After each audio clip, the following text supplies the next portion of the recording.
Hey guys. Hey guys. It's been a long time since I've been able to say this, but we're back with another Penny Dreadful review. In this video, we're reviewing the Season 3 premiere of Penny Dreadful. If you haven't seen it yet, and you want to avoid any spoilers, skip this video and come back later, because everything we say from this point forward is going to be a spoiler.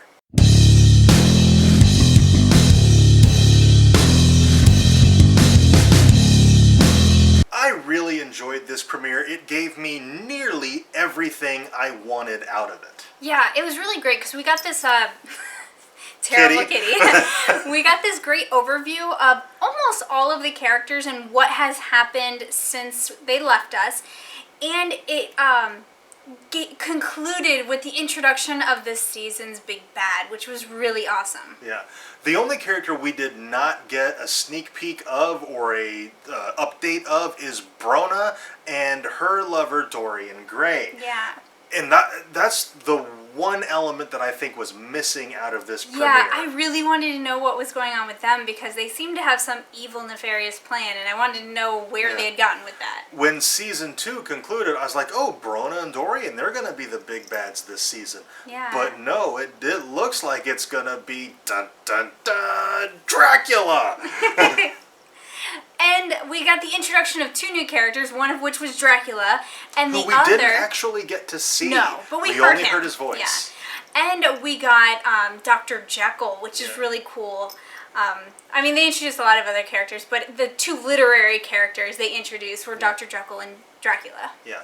I'm looking forward to seeing Dr. Jekyll turn into Mr. Hyde. And what I thought was really cool is Dr. Jekyll, Dr. Jello. Dr. Jello. Dr. Jekyll and Dr. Frankenstein know each other. They're buddies from university. Yeah, and that's going to be really interesting is seeing Dr. Jekyll and Dr. Frankenstein together trying to cure Brona. Yeah. Like, I think that's going to be a really interesting storyline. And if not cure her, kill her. That's the deal they made. Yeah. Victor basically contacted Dr. Jekyll to come help him kill Brona. But Dr. Jekyll's like, no, let's cure her. You made her, you fell in love with her. She's your creation. Let's cure her. So that's goal one. If that fails, they're going to try to kill her. And I imagine that's going to backfire in some epic fashion.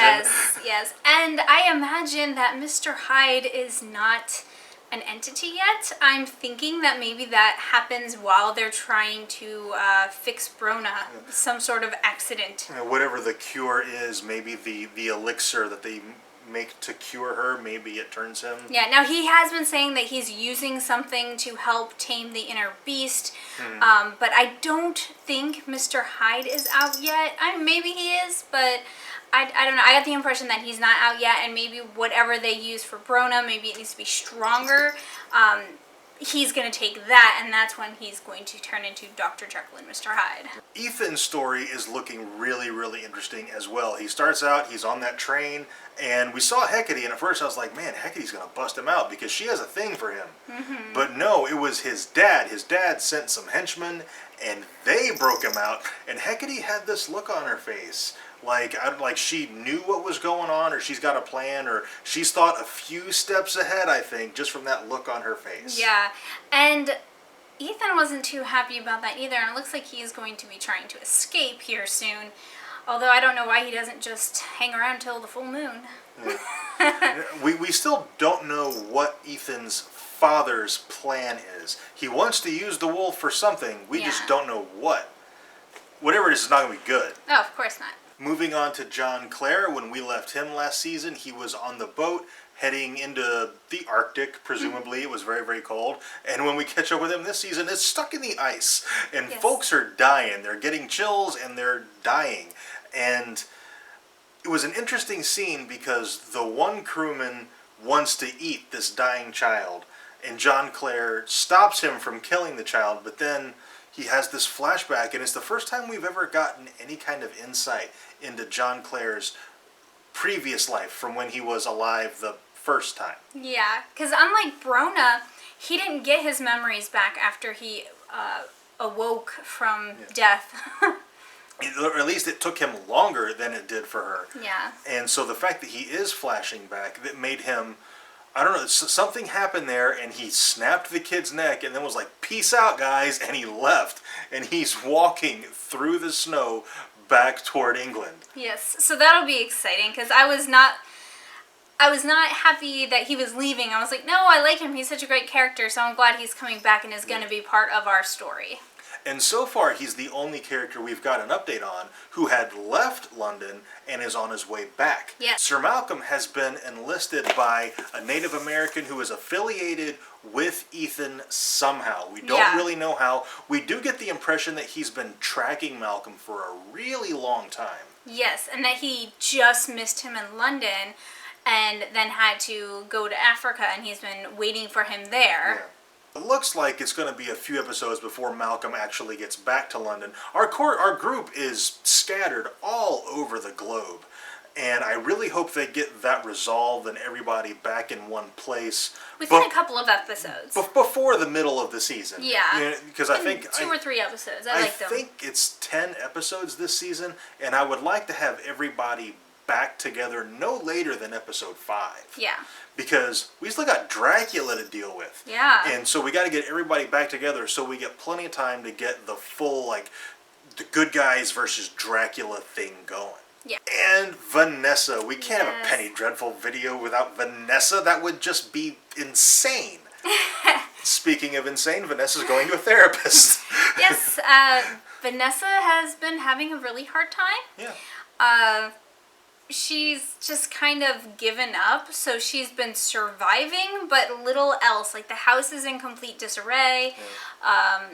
Somebody's been giving her food. Yeah, somebody's delivering food, so she's got some sort of food service, but she, like, sits on the floor and eats it, and then, like, basically just goes and lies down for the rest of the day.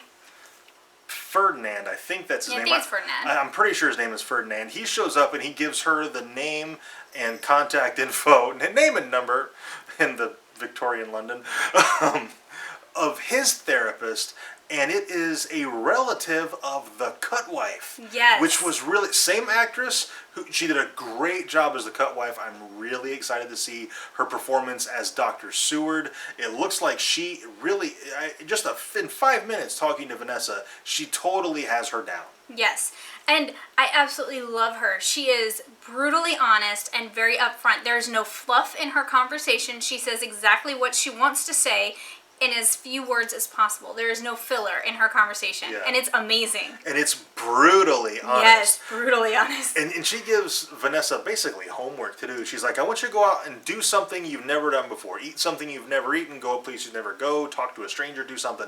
And just the look on Vanessa's face when she tells her to do that. Vanessa's been isolated for so long that the idea of doing this, she looked terrified. Yeah, she did. But she went to like some kind of museum of history, historical museum and sciences or something like that. And she was looking at all the very stuffed animals and the exhibits and stuff. And she saw the wolf. She spent some time looking at the wolf. And she spent some time looking at the scorpions. And that's when the curator of the museum came and talked to her. And I don't trust that guy. Me either. He's too nice. Yeah. It's too sneaky. I don't know what's going on with him, what his deal is, but I did get the impression he's going to be a character this season, so I anticipate some sort of evil plan. Perhaps he's working with Dracula. Maybe. It seems like he might be kind of a love interest, kind of like Dorian, where he's a love interest and turned into a villain. I think this guy's going to go the same direction. Yeah, I could see that. Also, kind of on the topic of Vanessa, we met Renfield in this episode at the end, and Dracula's like, tell me what you know about Vanessa Ives. And he's like, I don't know anything about her. What do you... Like, this guy it seemed like he'd never met her. And Dracula's like, what do you know? And he's like, nothing? And he's like, find out.